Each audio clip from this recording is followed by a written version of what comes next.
Puis arriva l'étape de la grossesse. Toujours livrée à mon attente inavouée de félicité amoureuse perpétuelle, la vie me dépêcha officiellement sur le champ de bataille de la condition féminine au moment où je tombais enceinte. Se mit alors en route dans mon esprit le film de la promesse d'une famille unie où les difficultés exclusivement extérieures au cocon seraient comme des intruses contre lesquelles nous ferions front ensemble, tandis qu'au cœur de la relation comme de la maison, le partage et le soutien régneraient. Cette aspiration était toujours ma norme promise et accessible compte tenu de mon pays de naissance et de mon modèle familial. En quoi mon projet aurait-il pu être hors d'atteinte? Que vouloir d'autre? N'était-ce pas normal et beaucoup plus facile pour tout le monde de vivre en paix qu'en guerre? Je n'étais pas consciente d'avoir un monde intérieur, avec ses pensées, ses désirs, sa vision, qui pouvait être si différent de celui de l'autre. Il était évident pour moi que ce seraient les plus belles années de ma vie de femme libre, amoureuse et créatrice de son existence, jusqu'au choc d'une toute autre réalité. Et mon évidence, ce rêve naïf, posé à la surface de mon inconscient, allait se faire engloutir. C'est ainsi que le doux rêve céda le pas à l'expérience initiatique. L'homme bon, sensible et rassurant devint d'abord évanescent, puis critique, puis méchant. L'ouverture du bal des violences ordinaires se fit avec cette phrase au moment de partir pour le rendez-vous chez le gynécologue au bout des 3 mois révolus. « Tu n'as qu'à y aller toute seule, à l'échographie, je ne suis pas ton chauffeur. » Sidération, absorption. Ces 2 postures réactionnelles s'imposèrent automatiquement à moi et me conduisirent à ma perte provisoire. Je restais pétrifiée, non seulement par l'énoncé et le ton de la phrase, qui me causèrent un choc en soi, mais aussi et peut-être surtout par la partie immergée de l'iceberg, c'est-à-dire tout ce que cela révélait en profondeur de l'état d'esprit de mon interlocuteur et de la vie qui m'attendait à ses côtés, de façon permanente, inondée de violences rampantes. Le phénomène d'absorption correspondait non pas à mon accord, mais au temps que mon esprit mettait à mesurer vague après vague l'étendue des dégâts, le niveau d'enfer dans lequel j'étais tombée et duquel je n'étais pas près de sortir, tandis que lui en face pouvait en conclure « Elle ne dit rien, je peux continuer d'avancer ». Et en effet, à partir de là, tout fut à l'avenant, en montant les enchères des hostilités, en alternance avec les négligences. Parfois, tombaient du ciel quelques miettes suffisantes pour espérer qu'il redevienne lui-même, comme je l'avais connu au début. À la naissance du divin enfant, l'accroissement en flèche de la compétition des besoins, avec les tensions qui en découlent, laissèrent place à un homme qui devint un étranger et un tyran dans notre maison. Tout lui était dû. J'avais peur de lui mais sans le savoir. Je me percevais épuisée alors que je me suradaptais pour me protéger. Dégazant sur moi comme un pétrolier en haute mer, loin de tout témoin, je ne savais jamais à quoi m'attendre. Il me dénigrait et me culpabilisait sans faire le quart de ce que je produisais nuit et jour. Un soir, je m'effondrais dans la salle de bain en poussant un cri d'animal en détresse, ultime appel du tréfonds de mon être.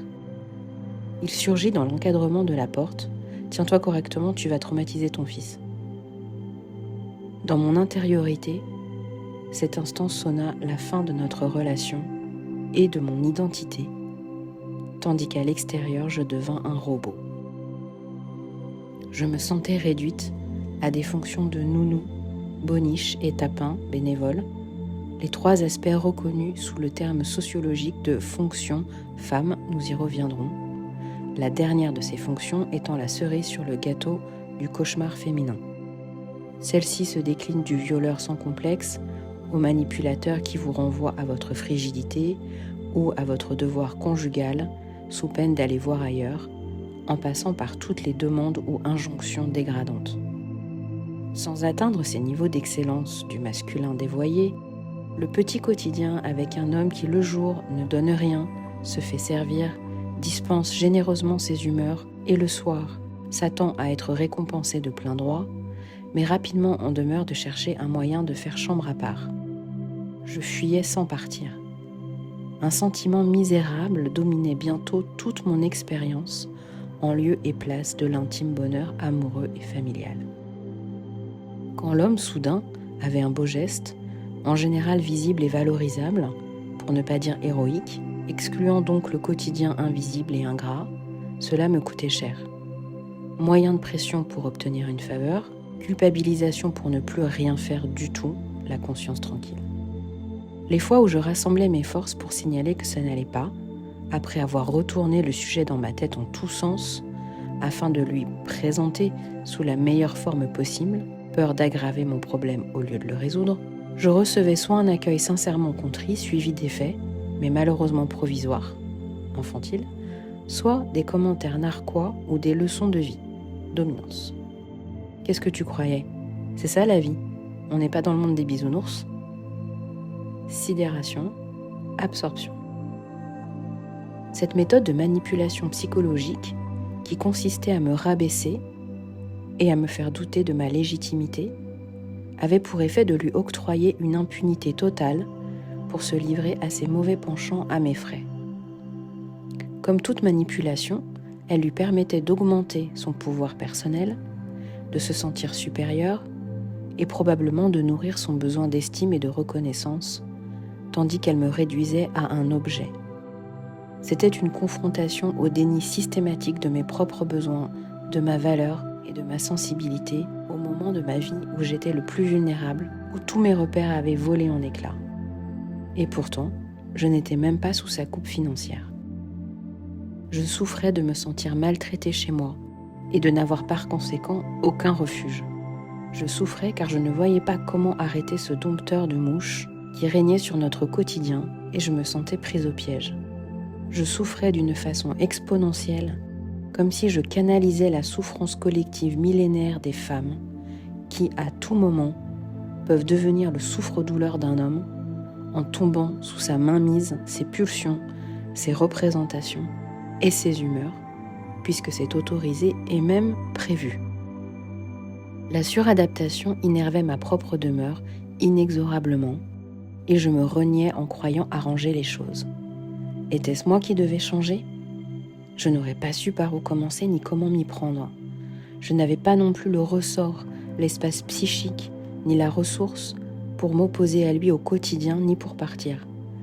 Ma vitalité avait été engloutie dans la grossesse, puis l'accouchement, une probable dépression postpartum ou d'abus conjugal, tandis que les nuits hachées m'interdisaient de reprendre des forces pendant plusieurs années, lui facilitant la tâche pour que je me laisse enfoncer.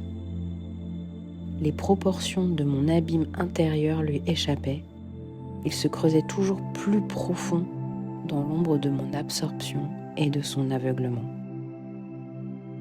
Une fois la bascule faite dans cet univers inconnu et insoupçonnable, reposant sur des mécanismes de dominance et de soumission, avec les corollaires de la peur et de la culpabilité permanente, je me perdais et mourais à moi-même. Il était bien ardu de trouver la sortie. Ma volonté de mettre fin à cette catastrophe était entravée par une rengaine en 3 couplets. Je ne peux pas faire ça à mon enfant, le priver d'une famille réunie, même si c'est le mettre à l'abri. Je ne pourrai jamais m'en sortir seule, je ne suis pas à la hauteur. Je ne peux pas infliger ce souci à mes parents. Je suis une mauvaise fille qui a fait un mauvais choix, c'est mon problème. Grâce à un sursaut qu'une discussion avec ma sœur provoqua, en me rappelant simplement que je n'étais pas au monde pour vivre ça, je fis voler en éclats mes tergiversations stériles et je m'échappais. Enfin, la 3e et dernière étape du parcours initiatique fut dans la foulée celle du passage par la justice aux affaires familiales. Retirée dans ma vie de mère célibataire et me croyant à l'abri pour pouvoir rassembler chaque jour l'énergie nécessaire à élever mon fils et assurer notre existence sur tous les plans, je découvrais vite que je n'étais pas du tout à l'abri et je rencontrais le monde de la justice, relais insoupçonnable de la dominance masculine, et ce même quand elle est exercée par les femmes. Ces années de misère affective et d'impuissance au cœur de ma propre famille toute librement choisie qu'elle fût, et au cœur de notre société, toute démocratique qu'elle soit, m'apparurent longtemps comme un accident de parcours, la faute à pas de chance. Quand je réalisais que mon histoire était ordinaire et soft sur l'échelle de la violence banalisée que les femmes endurent dans tous les pays du monde, raconter quelques petites anecdotes emblématiques pour décortiquer ce sujet universel sans rien dévoiler de personnel devenait un fil conducteur factuel et neutre.